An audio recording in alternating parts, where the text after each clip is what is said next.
Plainfield, un petit village paisible des années 50. À cette époque, il recense 680 habitants. Et parmi eux, personne ne se doutait que derrière les portes d'une vieille ferme se cachait l'une des plus tristes affaires de l'Amérique. L'histoire d'Ed Gein est bien plus qu'une affaire criminelle.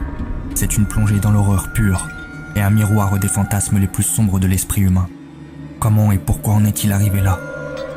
Toutes les réponses à vos questions sont dans cette vidéo.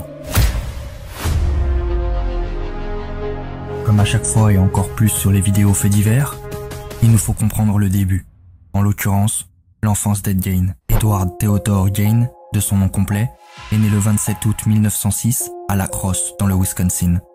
Très rapidement, en 1914, les Gein s'installent dans une ferme de près de 80 hectares où ils vivent dans un isolement quasi total. Augusta, sa mère, était l'élément central de la vie d'Edward. Extrêmement religieuse, elle pensait que le monde était corrompu par le péché, particulier par les femmes. Elle répétait à ses fils que les femmes étaient toutes des pécheresses et des menteuses, qu'aucune n'était digne de confiance, et qu'elle seule les aimait vraiment. Elle interdisait à ses fils d'avoir des contacts avec d'autres enfants, ce qui inévitablement renforçait leur isolement social. En 1919, alors qu'Ed est âgé de 13 ans, il est retiré de l'école par sa mère qui prend prétexte d'avoir besoin de lui pour les travaux de la ferme. Durant plusieurs années, Ed et son frère Henry commencent à effectuer de petits emplois dans la ville pour aider à couvrir les frais de subsistance. Ils sont généralement considérés comme fiables et honnêtes par le reste de la communauté. Augusta était rarement satisfaite de ces garçons et les insultait souvent, persuadée qu'ils allaient devenir des ratés comme leur père. Et vous aurez remarqué que j'ai pas encore parlé de leur père, George. Ce dernier était un alcoolique violent qui n'apportait aucun soutien à sa famille. Sa femme le méprisait et prenait seul toutes les décisions sans qu'il n'ait son mot à dire. Cette éducation stricte et fanatique laissa une empreinte indélébile sur Ed. C'est le 1er avril 1940, à l'âge de 66 ans, que George, leur père, décède d'une insuffisance cardiaque causée par son alcoolisme. De son côté, Henry entretient une relation avec une mère divorcée de 2 enfants et prévoit d'emménager avec elle. Par ailleurs, Henry s'inquiète de l'attachement de son frère à leur mère et lui fait souvent part de critiques concernant cette relation mère-fils. Le 16 mai 1944, Henry meurt dans des circonstances suspectes. Ed raconte à la police que lui et Henry s'étaient séparés alors qu'ils luttaient contre un incendie de forêt et qu'ils n'avaient pas réussi à retrouver son frère. Cependant, une fois l'incendie éteint, il a pu conduire les policiers directement jusqu'au corps qui, curieusement, n'était pas marqué par les flammes. Il a été rapporté plus tard que Henry présentait des ecchymoses sur la tête. La police rejette la possibilité d'un acte criminel par asphyxie, bien que le médecin légiste du comté l'ait officiellement répertorié comme étant la cause de la mort. Cela a réveillé les soupçons, mais le décès a finalement été qualifié d'accidentel. Ed avait désormais sa mère bien aimée pour lui tout seul, mais ce ne serait que pour une courte période. Même si les enquêteurs soupçonnent Ed Gein d'avoir tué son frère, aucune accusation ni preuve n'est portée contre lui. Comment et pourquoi en est-il arrivé là? C'est seulement 1 an et demi plus tard que tout va basculer pour Ed Gein. Le 29 décembre 1945, alors qu'il a 39 ans, sa mère Augusta succombe à une attaque cérébrale.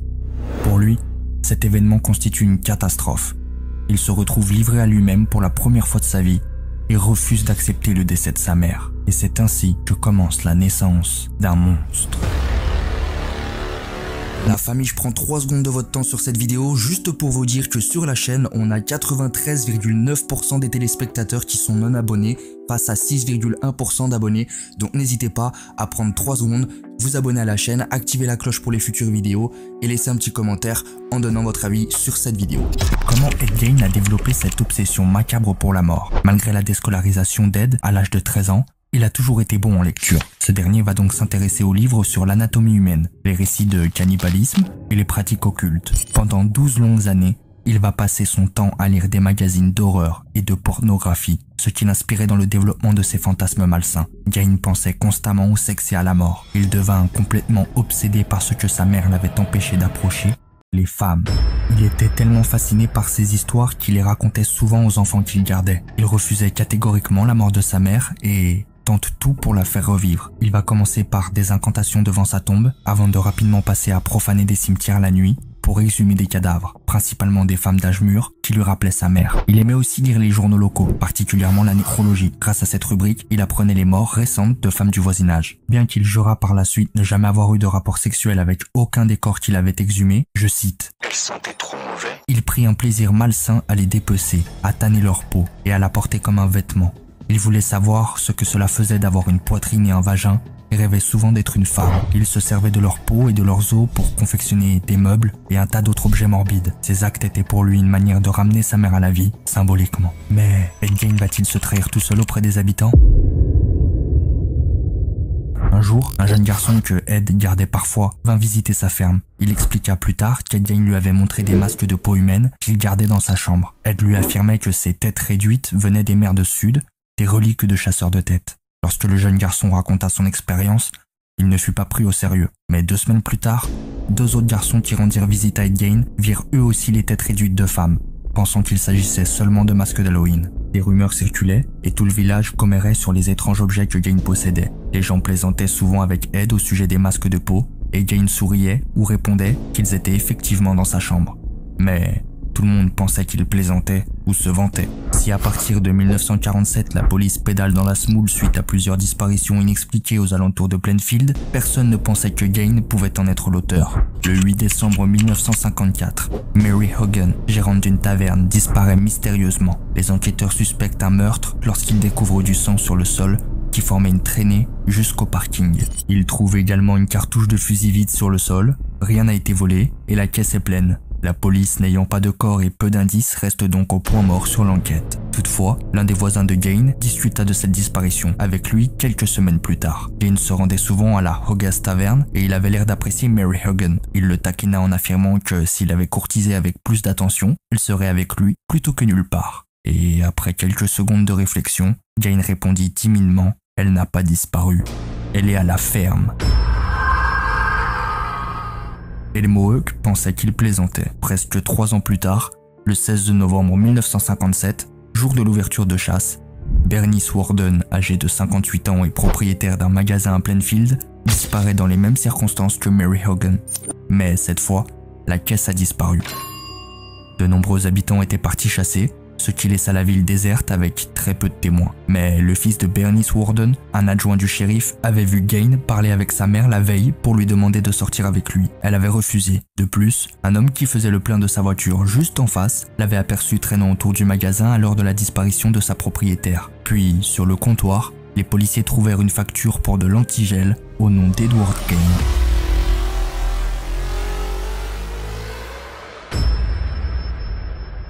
Frank Worden, le fils de la propriétaire disparue, décide d'alerter le jeune shérif comté et lui annonce que Gein a dû kidnapper sa mère. Ils se rendirent donc à la ferme d'Ed Gein, mais il était absent. Le shérif lance une alerte générale par radio et l'agent Chase décide de se rendre dans une boutique de Plainfield où Gein allait parfois voir son cousin et sa tante. Une fois sur les lieux, ils le trouvèrent en train de monter dans une camionnette avec son cousin Bob Hill. Il lui demanda de lui raconter ce qu'il avait fait de sa journée. Gein s'exécuta, mais lorsqu'il lui demanda de se répéter, les contradictions étaient flagrantes. L'agent lui fit remarquer et Gein lui répondit que c'était un coup monté contre lui au sujet de la mort de Bernice Worden. Alors que l'agent n'avait même pas mentionné la disparition de la commerçante. Gein fut arrêté sur le champ. Prévenu de la nouvelle, le shérif retourna immédiatement à la ferme de Gein avec plusieurs de ses adjoints. La ferme était remplie d'horreurs.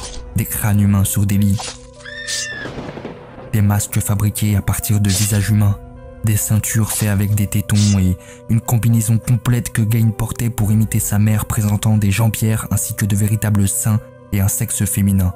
L'odeur de saleté et de décomposition était suffocante. Le shérif inspecta la cuisine à la lampe torche. Lorsqu'il leva les yeux, il vit une grande carcasse qui se balançait pendue à l'envers à une poutre. La carcasse avait été décapitée, éventrée et vidée de ses entrailles. Dans cette région de chasseurs, cette vision était familière à l'époque de la chasse aux rennes. Fallut-il un moment au shérif pour réaliser que ce qui pendait à cette poutre n'était pas la carcasse d'un renne, mais le corps sans tête d'une femme, celui de Bernice Worden. Plus il fouillait, plus il restait stupéfait de leur découverte. Un bol à l'allure étrange se révéla être le haut d'un crâne humain. Les abat-jours et la corbeille à papier étaient en peau humaine. Un fauteuil était lui aussi en peau humaine. Dans la chambre de Gein, son lit était orné avec des crânes. Les adjoints découvrirent des sexes de femmes desséchés dans une boîte à chaussures, des masques de peau et 4 nez. Ils finirent également par trouver la tête de Bernice Worden et celle desséchée de Mary Hogan. Le cœur de Bernice était emballé dans un sac plastique posé dans la cuisine et ses entrailles reposaient non loin, recouvertes d'un vieux costume. Plus ils fouillaient la maison et plus les policiers, écœurés, trouvaient des trophées atroces. Mais, à leur grande surprise, le reste des pièces de la ferme étaient toutes fermées et inoccupées. Ils enlevèrent les planches que Jane avait clouées sur les portes et découvrirent des pièces tout à fait normales, mais couvertes de poussière du sol au plafond. Les policiers venaient de comprendre que Jane avait créé une sorte de mausolée pour sa défunte mère. Alors que les policiers commençaient les excavations, Ed Gein attendait calmement au pénitencier du comté de Otoma sous la surveillance de 2 policiers. À 2h30 du matin, hors de lui, le shérif vint l'interroger sans la présence d'un avocat et le brutalisa. Gein se renferma sur lui-même. Durant les 12 heures qui suivirent, il ne parla plus et n'admit aucun des meurtres. Pourtant, il avouera bien les 2 meurtres, mais nie toute implication dans d'autres affaires, certifiant que les autres membres et corps viennent des cimetières locaux. Mais alors, comment se sont déroulés les 2 meurtres? Ed Gein a abattu Mary Hogan, qu'il connaissait bien pour avoir passé du temps dans sa taverne, en lui tirant dans la poitrine. Il est possible qu'il ait coupé sa tête sur le lieu du crime et ce serait pourquoi il y aurait eu autant de sang. Puis, il l'a traîné jusqu'à son pick-up Ford, gardé à l'extérieur et est tranquillement revenu chez lui. Il a agi de la même manière avec Bernice Worden. Il est venu acheter de l'antigel, puis a affirmé vouloir acheter un nouveau fusil calibre 22. Bernice Worden lui a tourné le dos pour poursuivre son travail. Il a alors sorti une cartouche de sa poche et l'a glissée dans le fusil, puis a abattu la commerçante. Il est là aussi possible qu'il ait décapité ou égorgé sur place, ce qui aurait laissé la large flaque de sang. Puis, il a traîné le corps jusqu'au pick-up de Bernice Worden qui l'a conduit jusqu'à un endroit désert. Il est ensuite revenu à pied au magasin, a repris son propre pick-up, est revenu là où il avait laissé le corps, puis l'a transféré dans son pick-up. On sait que Gein a pendu le corps de Bernice Worden par les pieds pour l'éviscérer. Il a sûrement agi de la même manière avec celui de Mary Hogan. Ce n'est que 10 ans plus tard que la justice décida finalement que Gein était sain d'esprit et pouvait être jugé. Son procès pour le meurtre de Bernice Worden commença le 7 novembre 1968. Des techniciens de laboratoire ainsi que le shérif et ses adjoints témoignèrent contre Ed Gein. Les preuves étaient nombreuses et il ne fallut qu'une semaine pour boucler le procès et obtenir un verdict. Gein fut déclaré coupable de meurtre avec préméditation. Et pourtant, comme il avait été déclaré aliéné au moment du meurtre, il fut ensuite déclaré non coupable, car mentalement irresponsable, puis acquitté. Peu après le procès, il fut renvoyé à l'hôpital central d'État. Les familles de Bernice Worden, Mary Hogan et celles des autres personnes dont les tombes avaient été profanées furent déçues et meurtries par cette décision. Selon les rapports, Gein était un schizophrène, un homme dont l'esprit avait été mis en pièces par l'affrontement intérieur de personnalités incompatibles. On pense que la schizophrénie commence dès l'enfance, quand le jeune esprit est confronté à quelque chose de si terrible, si insupportable, qu'il l'enfouit dans son subconscient en investissant une ou plusieurs autres personnalités mieux à même de gérer la situation. C'est assez compliqué, mais en gros, c'est une définition assez vulgaire de la schizophrénie. Et donc ce fut le cas d'Ed Gein, ce petit garçon timide, dont la vie était à chaque instant dominée par la discipline rigide et fanatisme religieux de sa mère, froide et sans amour. Pire, celle-ci méprisait les hommes et brandissait l'exemple de son mari pour démontrer leur médiocrité. L'esprit impressionnable de l'enfant en déduisait que cette haine et ce mépris s'appliquaient aussi à lui. Quoi qu'il fasse, le petit Édouard ne parvenait jamais à satisfaire sa mère ni à gagner son amour.